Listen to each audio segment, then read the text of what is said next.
네, 안녕하십니까. 예, 진중권 작가와 김성애 소장과도 인사를 나누십시오.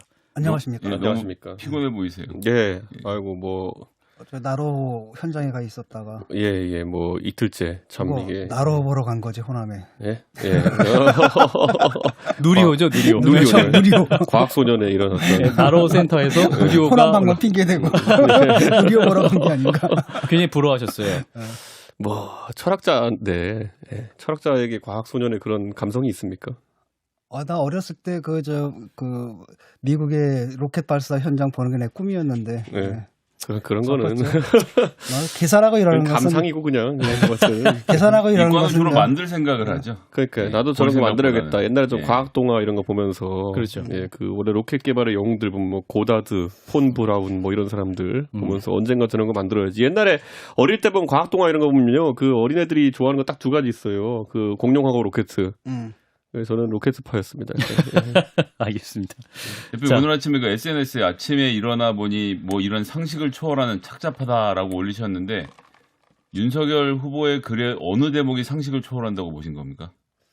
일단 윤석열 후보의 SNS에 겨냥해서 착잡하다고 느끼시는 건 맞습니까? 이게 제가 아침에 알람을 보통 이렇게 해놓는데 예. 때로 그 알람과 관계없이 다수의 메시지로 인해 가지고 울리는 알람으로 일어나는 경우가 있습니다. 아하. 그럴 땐 직감적으로 뭔가 잘못됐구나 하면서 일어납니다. 딱 음. 올라봤을 때 이제 그 메시지로 어디서 면식이 있는 강아지 사진이 이렇게 뜨길래 약간 당황했는데 뭔가 봤더니만은 그렇게 오해 소지가 있는 글이 올라와가지고 순간적으로 오늘 하루는 참 험난한 하루가 되겠구나라는 거를 한 근데 상식을 초월한다고 하시면 어떤 부분이 벌써 딱 눈에 딱 캐치가 되는 부분이 있으셨던 거 아닙니까? 이미 그렇게 메시지가 따다닥 올 때는 나름 다들 해석을 붙여서 이제 보내는 거 아니겠습니까? 예. 요즘 그 커뮤니티 사이트나 이런 거 하는 사람들 보면은 한 문장으로 사람을 참 아프게 하는 경우가 많아요. 한 문장으로. 근데 제가 처음 이렇게 여러 번 메시지 보면은 이거 사과는 개나 조란 아닙니까라고 이렇게 아예 자기 해석을 달아서 있어 왔어요. 그러다 보니까 이게 선입견이라는 게 있잖아요. 그거 해석을 먼저 보고 나니까 저도 그 사진을 보면 계속 그 생각이 나는 거예요. 그러니까 이게 참 첫 각인이 중요합니다. 그래서 뭐 보면은 뭐 요즘 하여튼 커뮤니티 이런 데서 말을 잘 만들어요. 요즘 보면은. 그래가지고 뭐 예전엔 보면 토론편 같은 것도 이렇게 한 문장으로 하는 거면 각인이 돼가지고 머리에서 안 지워진 게 많더라고요. 그럼 지금 이제 민주당이 국민을 개돼지로 보는 거냐고 비판한 것에 대해서 딱히 하실 말씀이 없으신가요? 그 사람들 감성은 되게 올드해가지고 그거랑은 달라요. 거기서 개 돼지가 왜 나옵니까 그거는? 그거는 개만. 너무 의도적으로 그거는 과거에 이제 뭐 그 나영욱 씨 발언이라는 거 엮으려고 하는 거기 때문에 예. 민주당은 좀 더 배워야 됩니다. 그런 거. 예전에 보니까 김남국 의원 같은 경우에도 그 FM 코리아인데 좀 가입해가지고 좀 활동을 해보려고 했던 것 같은데 익혀야죠 그런 거를. 예. 감성을 따라가려면. 예. 감성을 익혀야 된다. 예. 개돼지로 본 건 아니다 이런 말씀이시네요. 그 돼지가 왜 나옵니까 거기서? 예. 저도 뭐 돼지까지는 걔는 나오죠. 예, 그래서 오늘 마스 토론이 진행되고 있죠. 방금 거기서 왔습니다. 예. 예, 윤석열 후보와 유승민 후보의 마스 토론이 있었는데 유승민 후보가 역시 또 그 문제를 토론 중에 제기를 하셨어요. 그래서 그 토론 내용 한번 듣고 얘기를 이어가겠습니다.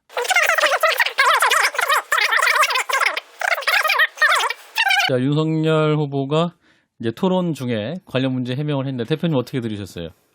저는 뭐 윤석열 후보가 어쨌든 이 문제 같은 경우에는 굉장히 빠른 시점에 이 사진이 삭제가 됐고 이게 잘못됐다는 걸 인지했기 때문에 정정하려는 노력을 계속 하고 있다. 저는 이렇게 보고 다만 이제 애초에 이런 일이 발생하지 않으려면은 캠프 체계를 좀 개편할 필요는 있어 보입니다. 본인이 이제 애초에 전두환 발언이라는 것도 위임의 어쨌든 그런 중요성을 이야기하다 이렇게 한 거 아니겠습니까? 근데 지금까지 본인이 캠프 내에서 하고 있는 위임은 그다지 효율적이지 않아 보이는 건 사실인 것 같습니다. 특히 제가 사실 그 정치의 영역에서 저도 이제 크고 작은 선거를 경험하지만은 모르면 건드리지 않으면 안 되는 영역이 두 개가 있습니다.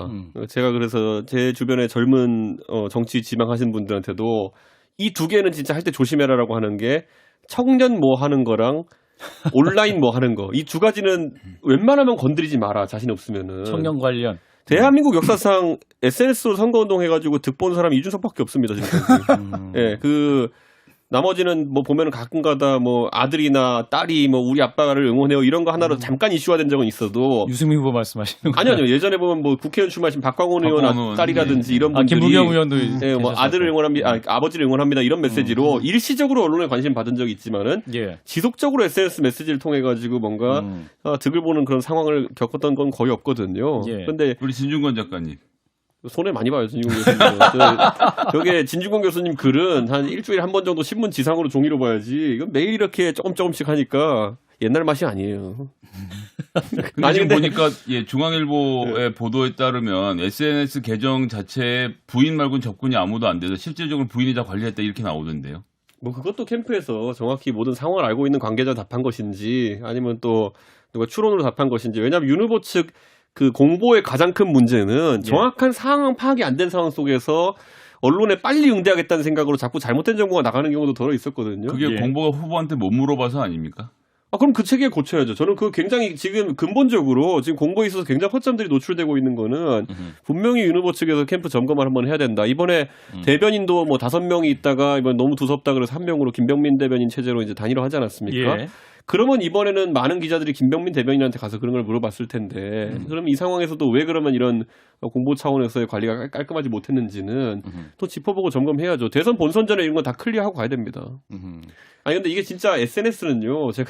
저도 하면서 느끼지만은 굳이 또 이 음식에 비유하자면은 그 복 요리 이런 거 비슷한 거예요. 복요리. 그러니까 복 요리 자격증이 있는 사람이 이제 복을 썰어야 되는 거지. 아하. 아무나 이거 복 들고 이거 맛있는 생선이다 이렇게 하고 다니면은 사람 죽어요 이거 잘못하면은. 이걸 어떻게 잘 피부를 뜯고 이렇게 해가지고 삶고 이렇게 하는지를 잘 아는 사람이 다뤄야 되는데 예. 지금 그래서 저는 윤 후보 측 SNS를 보면은 또 가끔 이제 걱정되는 게 그 메시지마다 하는 사람이 너무 달라 보여요. 아, 톤앤 매너. 전문 용어가 SNS라는 있는데. 거는 이 톤이라는 것이 참 일정하게. 저는 진중권 교수가 쓰는 SNS 메시지는 전부 다 본인이 침대에 누워서 그냥 핸드폰으로 쓰시는 거라는 확신이 있어요. 아이패드로 쓰는데. 저는 자세까지 추측할 수 있을 정도로 아주 일관된 그런 어떤 메시지가 있는데 그런데 그 윤 후보 측은 보면 아주 공식적인 메시지도 가끔 나오고 네. 또 이번 같이 아주 또 가벼운 의미의 그 메시지도 나오고 이러다 보면은 SNS상의 자아라는 거는 나의 어쨌든 세컨드 라이프거든요. 그러니까 나의 또 다른 자아를 형성하기 위해서 이제 보통 하는 경우가 있는데 예. 너무 지금 이제 혼란스럽습니다. 종합 일간지가 돼버렸어요, 거기가. 이 사과가 짧아야 되거든요. 딱 짧고 확실해야 되는데 이게 계속 길어지면은 그 다음에 이제 그 해명하는 과정 속에서 약간 변명을 하게 되면은 랠리가 길어지거든요. 그래서 사과하는 방법 같은 것들이 좀 깔끔하지 못한 것 같아요. 보면. 그래서 이제 SNS 걔랑 그 사과 사진 오기 전에 그 전날에도 보면 그 돌잡이 사진 때 사과를 움켜쥐고 있는 사진. 그래서 좀 보면 이 사과가 갑자기 왜 나왔을까 이제 많은 분들이 이렇게 의아해 하시다가 그 다음에 또 이렇게 개 사진 이런 것들이 이제 나오게 되니까 굉장히 좀 뭐랄까요. 좀 분노하시는 분도 많이 있으신데 그럼 이번 사과로는 다 일단락 될 수 있다고 보십니까?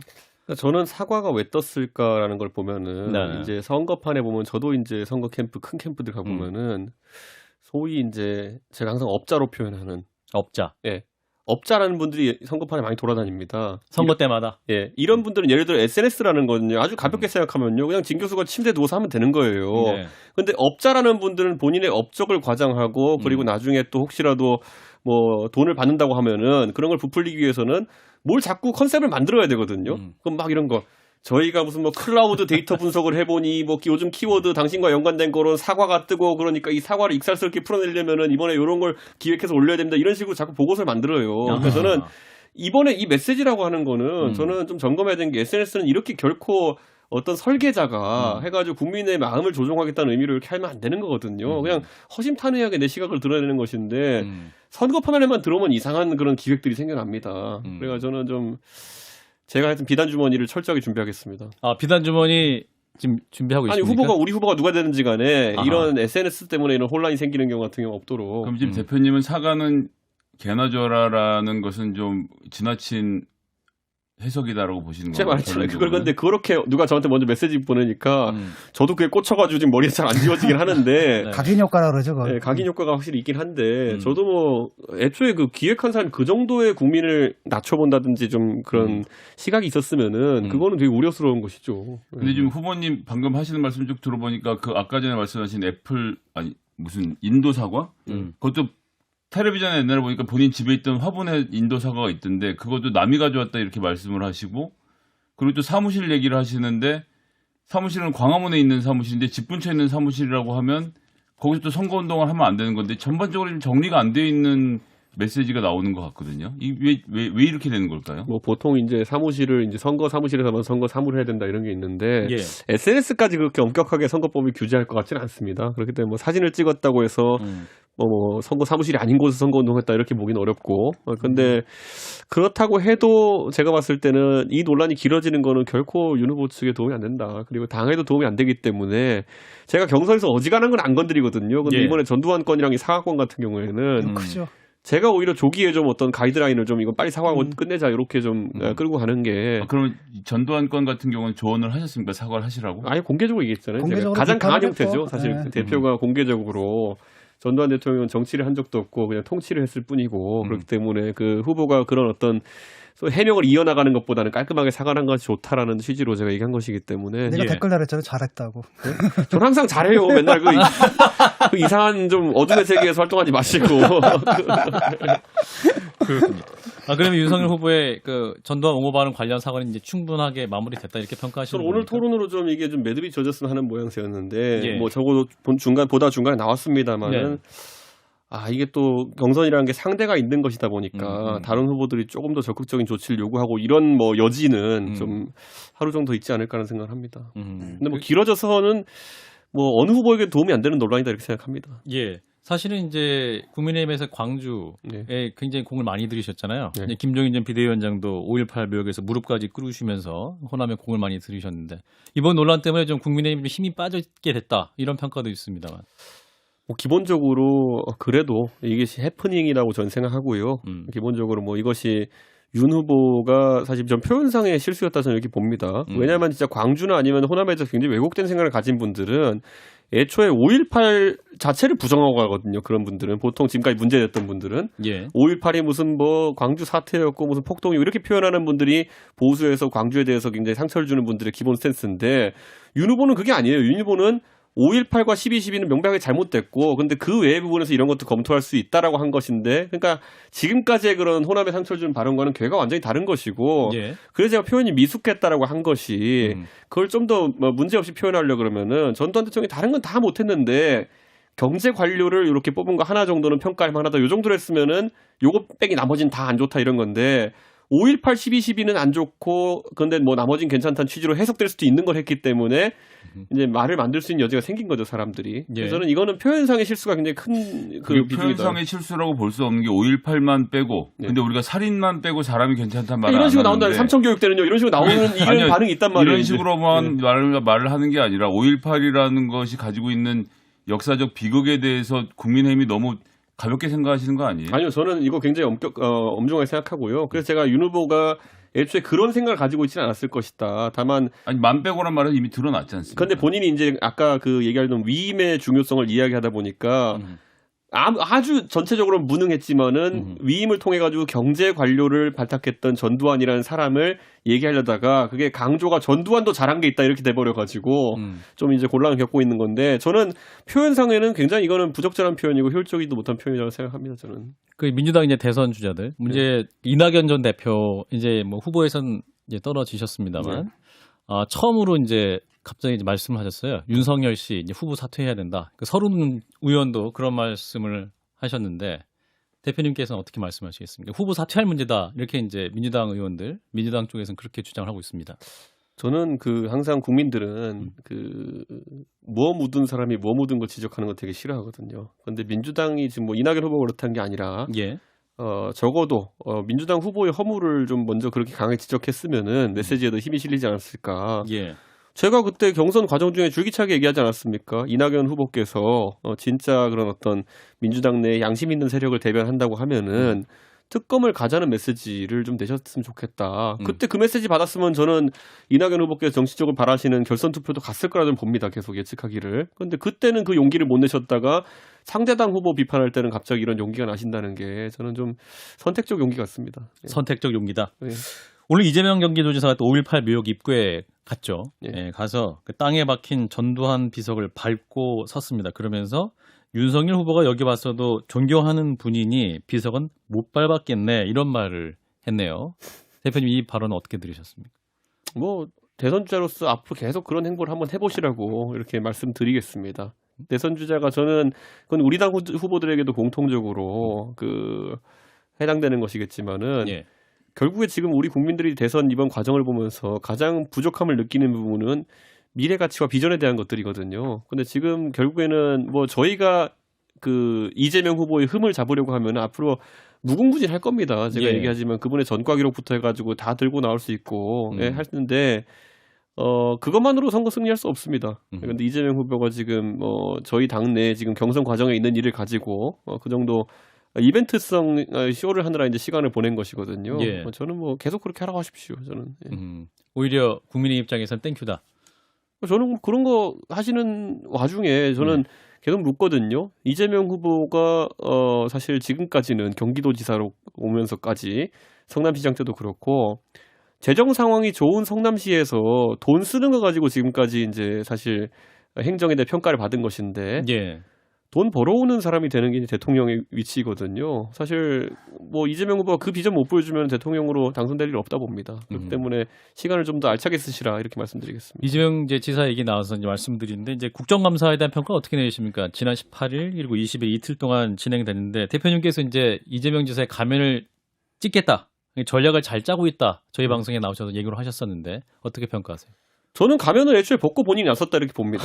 본인이 굉장히 벗고 나왔다. 비웃는 태도 아하. 그리고 사안에 대해 가지고 뭐 회피하는 태도, 증인 신청 안 받고 그리고 또 자료 제출 안 하고 그런 게 국민들이 현명하기 때문에 다 노출되었기 때문에 예. 그런 이재명 후보의 어떤 자세를 보고 지금 이후에 여론조사상으로 이재명 후보가 큰 손해를 보고 있는 것으로 나오는 조사도 있습니다. 예. 그런 것처럼 저는 과거에 우리가 이정희 후보와 박근혜 대통령 간의 토론을 상기하는 분들이 이번에 많았던 것 같습니다. 결국에는 우리가 대통령에게 바라는 가치라고 한다 그러면은 본인이 뭐 좀 더 안다고 뽐내는 것도 아니고 본인이 증거를 인명했다고 낄낄대는 것도 아니고 예. 본인이 다수 의석을 바탕으로 해가지고 증인 신청을 막았다고 낄낄대는 것도 아니고 가장 겸손한 자세로 국민들이 원하는 것을 해명하는 사람을 기대했었는데 예. 이번에 이재명 후보는 입법부의 권력을 장악한 민주당의 비호 아래에 결국에는 본인이 얼마나 본인보다 못하다고 생각하는 사람이거나 아니 준비가 안 됐다고 생각하는 사람에게 안 좋은 자세를 보였는지 확인하는 계기가 됐습니다. 그것과는 별개로 사실 국민의힘이 대안 세력이다라는 믿음을 주지 못한 것은 사실이잖아요. 국민들이 그걸 보면서 굉장히 답답했고 나는 이제 원희랑 씨가 불러가지고 거기 불려나가가지고 라이브를 하는데 국민의힘 못한다가 98%였고요. 그러니까 국민의힘 잘한다가 의원들이 2% 국정감사 질의를 잘 못했다 이런 말씀이신 것 우리까지 같은데. 욕먹었다고. 제가 그래서 진중 교수님 지난번에 여기 방송 나와가지고 네. 공직 후보자 기초 자격 시험을 제가 설명해 줬잖아요. 지방선거부터 하자고요. 아니 국회의원부터 해야지. 아니, 그럼 시간 선거가 좀 멀었으니까.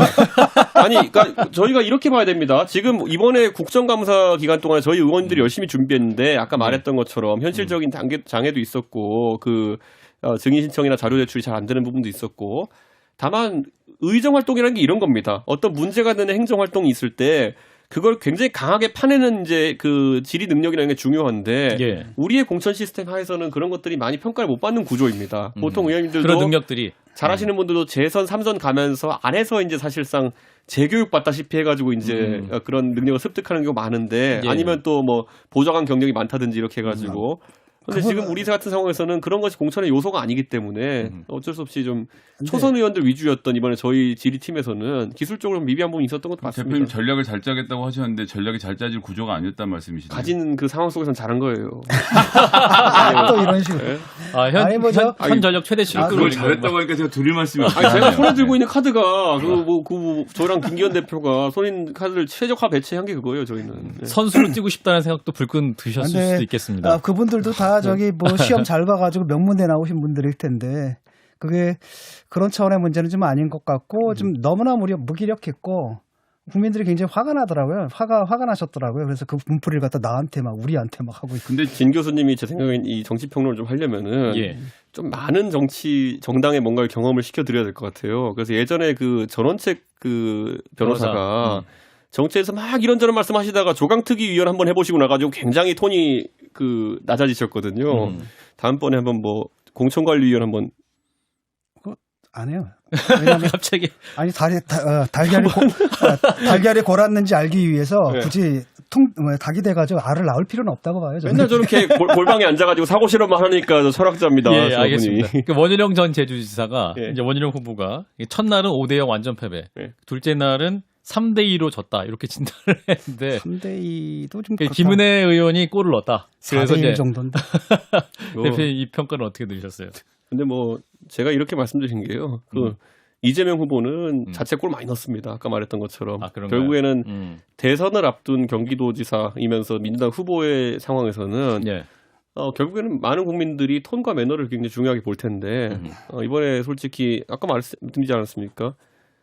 논리로 누구를 깨부시는 거로 만약에 대통령을 뽑자고 한다면은 저는 굉장히 잘할 분들이 있다 봅니다. 예.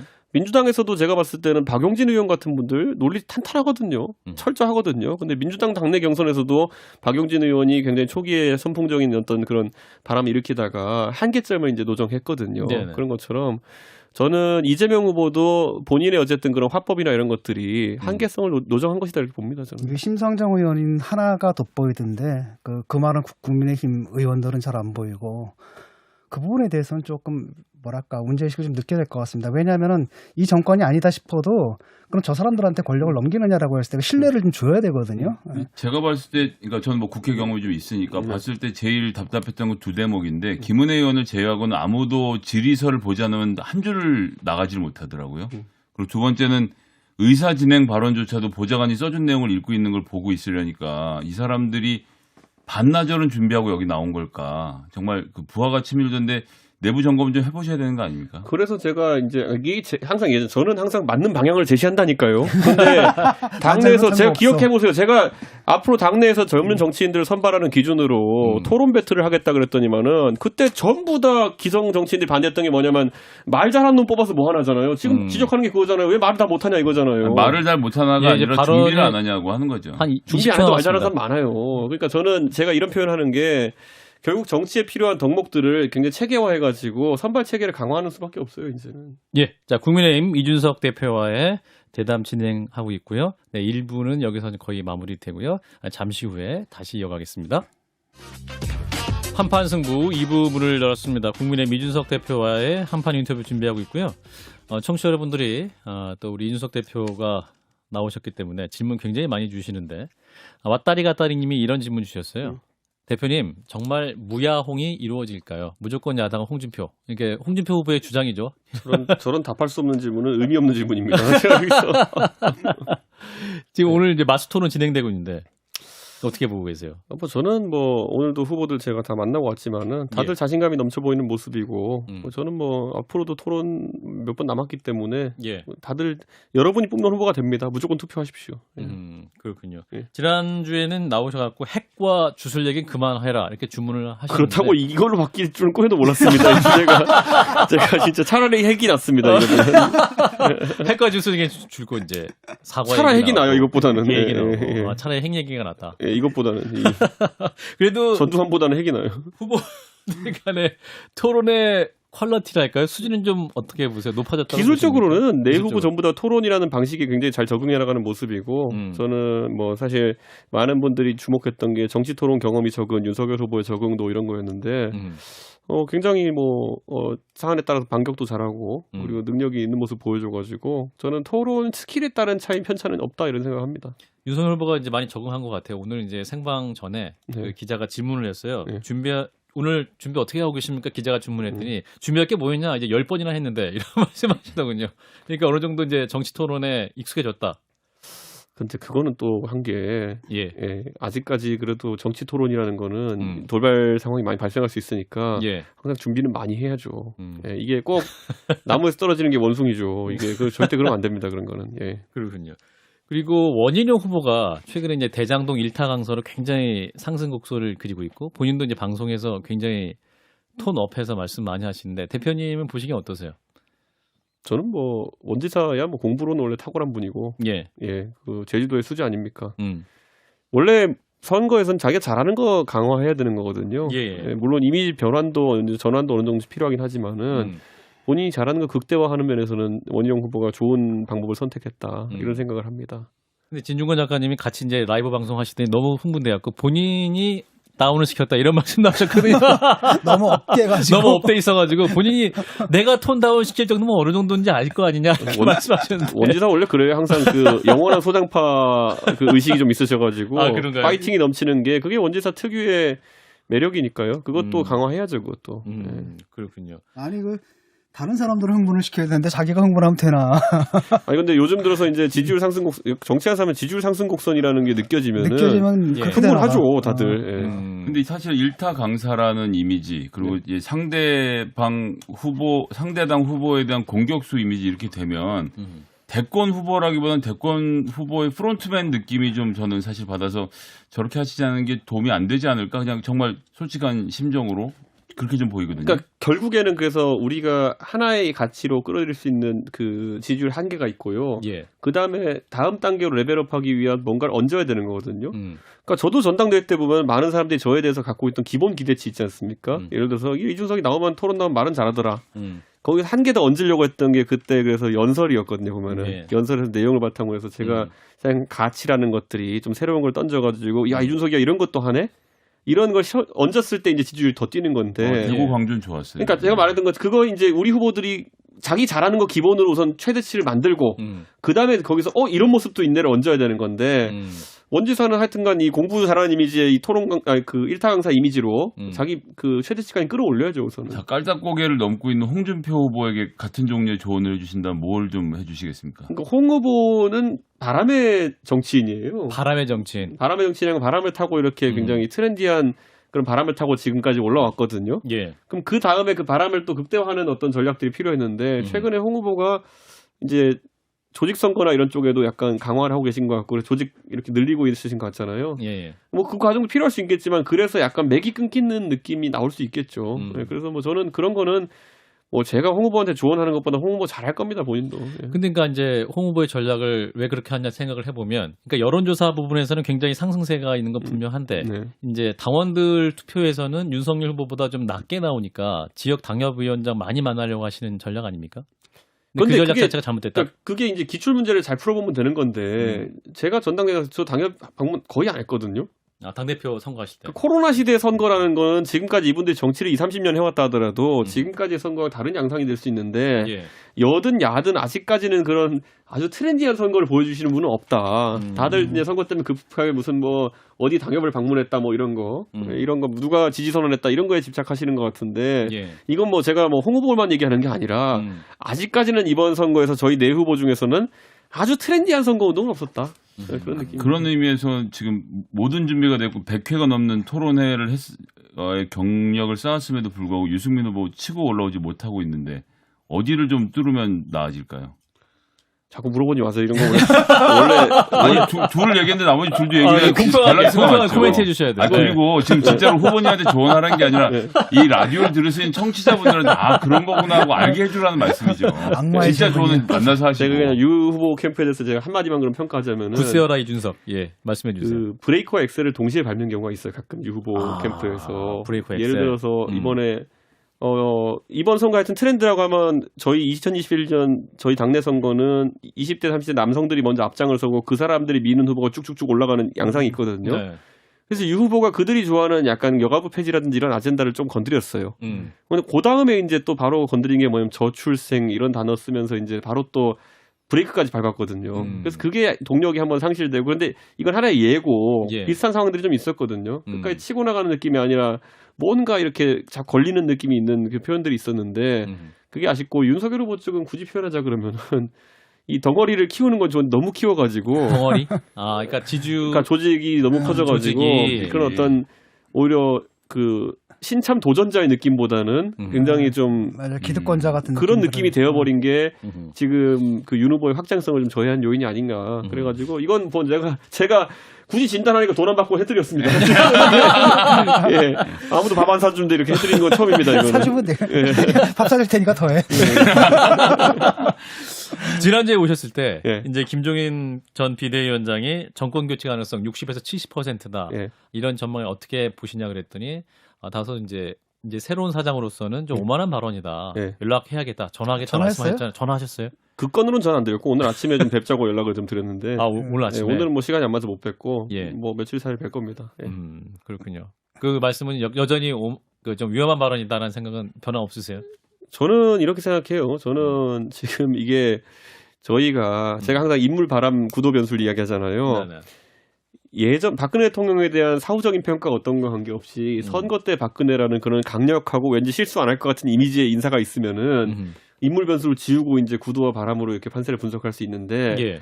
지금 모든 게 변수입니다. 제가 봤을 땐 인물 구도 바람 모든 그 여당도 그렇고 야당도 그렇고 솔직히 말하면 후보들이 이제 정치를 처음 시작하신 분도 있고 뭐 이재명 후보도 사실상은 이런 격렬한 선거는 처음이거든요. 원래 기초자치단체장 선거라든지 아니면 지난번에 좀 다소 원사이드했던 선거를 경험했던 것뿐이니까요. 그렇기 때문에 인물 변수도 사실 거서 검증이 안 됐기 때문에 예. 저는 지금 뭐 수치 예측한다는 것 자체가 의미가 없다 이렇게 봅니다. 앞으로 5개월이면 전 늘 하는 얘기가 조선왕조 500년이야 대한민국에서.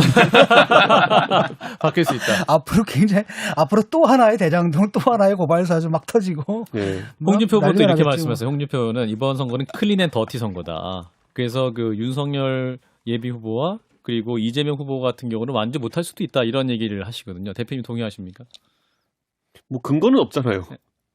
그러니까 이제 두 분은 그래도 이제 두 가지 대장동 의혹 그리고 고발사주 의혹의 중심에 논란에 계시니까 이제 홍준표 후보 입장에서는 이제 완주 못할지도 모르겠다. 못할 수도 있다 저는 이런 가능성을 말씀하시는 언급한 것이라면은 그냥 뭐 그 정도로 정치적인 주장을 이해하겠지만은 네. 아직까지 뭐 그 두 후보 양쪽 다 뭐 낙마를 시키려는 당내 움직임이나 이런 것은 없기 때문에 당 내에서. 예, 서로 각자 당내에서 그렇기 때문에 저는 그거는 가능성은 좀 낮아 보이는데 제 생각에는. 예. 그렇군요.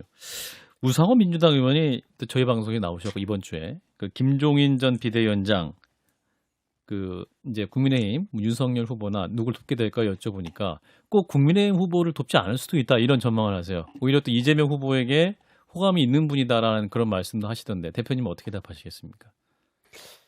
이재명 후보를 과거 이제 민주당에 있으실 때 예. 김종인 위원장이 좀 행사 같은 데서 이렇게 챙긴다든지 하는 모습이 있긴 했죠. 음. 근데 기본적으로 김종인 위원장은 정권 교체냐 정권 연장이냐라는 그런 취지 하에서 예.